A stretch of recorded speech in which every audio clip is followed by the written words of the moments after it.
আস্তে আস্তে ভয়ানক রূপ ধারণ করে বা ডিভোর্স পর্যন্ত চলে যায়। এজন্য মা বোনেরা খুব সাবধান, এই 5টি অভ্যাস আপনার জীবনে থাকলে আজ থেকে আপনি পরিত্যাগ করুন। প্রথম নম্বরে, স্বামীর মুখে মুখে তর্ক করবেন না। যেই স্ত্রী স্বামীর মুখে মুখে তর্ক করে, ও যদি বিশ্ব সুন্দরী হয়, ও যদি উচ্চ শিক্ষিত হয়, তারপরেও স্বামীর অন্তরে তার জন্য কোনো জায়গা থাকে না। মনে রাখবেন, কোনো পুরুষ মুখে মুখে তর্ক করা স্ত্রীকে মোটেও পছন্দ করে না।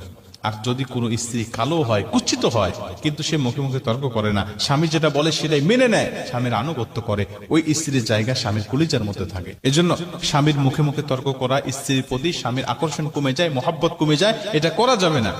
দ্বিতীয় নম্বরে, স্বামী যেটা বলে জিদ করে তার অন্য কিছু করা, উল্টাটা করা।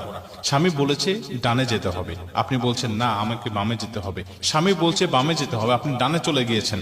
স্বামী একটা যুক্তি দিচ্ছে, আপনি তার যুক্তিটা অ্যাভয়েড করে নিজে আরেকটা যুক্তি দাঁড় করাচ্ছেন।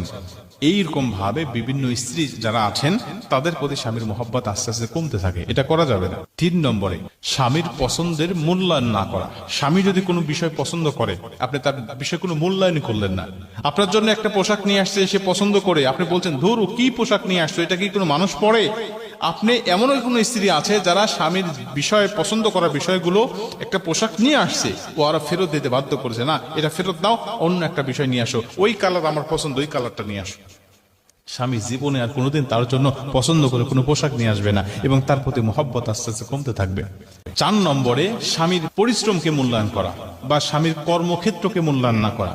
স্বামী যে পরিশ্রমটা করছে, এই পরিশ্রমকে আপনি কোনো মূল্যায়ন করছেন না। স্বামী যে কর্মক্ষেত্রে কর্ম করছে, বা আপনার যে ইনকাম সোর্স, হালাল রুজির যে মাধ্যমটা রয়েছে, এই মাধ্যমকে আপনি মোটেও মূল্যায়ন করছেন না। সারাদিন অফিস আদালতে কাজকর্ম করে স্বামী বেচারা এসেছে, আপনি বলছেন তুমি কি করো সারাদিন?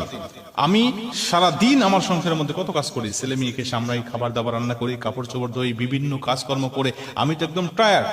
স্বামী অফিস থেকে এসে কিছু কাজ আপনাকে অর্ডার করেছে, আপনি সেটা না করে তার কর্মক্ষেত্র তুলে তুলে আপনারা গালিগালাজ করা শুরু করলেন বা খোঁটা দেওয়া শুরু করলেন, যে তুমি কি করো আমার বাসায় এসে, তুমি আবারও আমাকে বিভিন্ন ভাবে তুমি আমাকে প্রেশার ক্রিয়েট করো।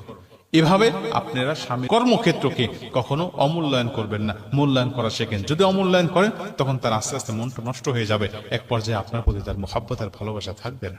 এবং 5 নম্বরে, স্বামীর মতামতের বাহিরে কোনো কাজকর্ম করা। স্বামী একটা মত দিয়েছে, আপনি সেই মতামতের বাহিরে চলে গিয়েছেন।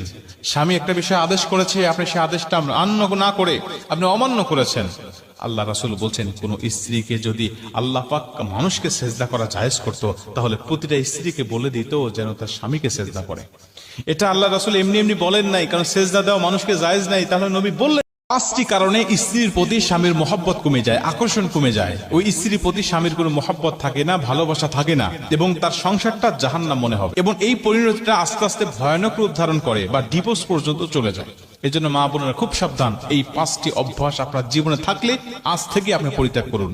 প্রথম নম্বরে, স্বামীর মুখে মুখে তর্ক করবেন না। যেই স্ত্রী স্বামীর মুখে মুখে তর্ক করে, ও যদি বিশ্ব সুন্দরী হয়, ও যদি উচ্চ শিক্ষিত হয়, তারপরেও স্বামীর অন্তরে তার জন্য কোনো জায়গা থাকে না। মনে রাখবেন, কোনো পুরুষ মুখে মুখে তর্ক করা স্ত্রীকে মোটেও পছন্দ করে না। আর যদি কোনো স্ত্রী কালো হয়, কুচ্ছিত হয়, কিন্তু সে মুখে মুখে তর্ক করে না,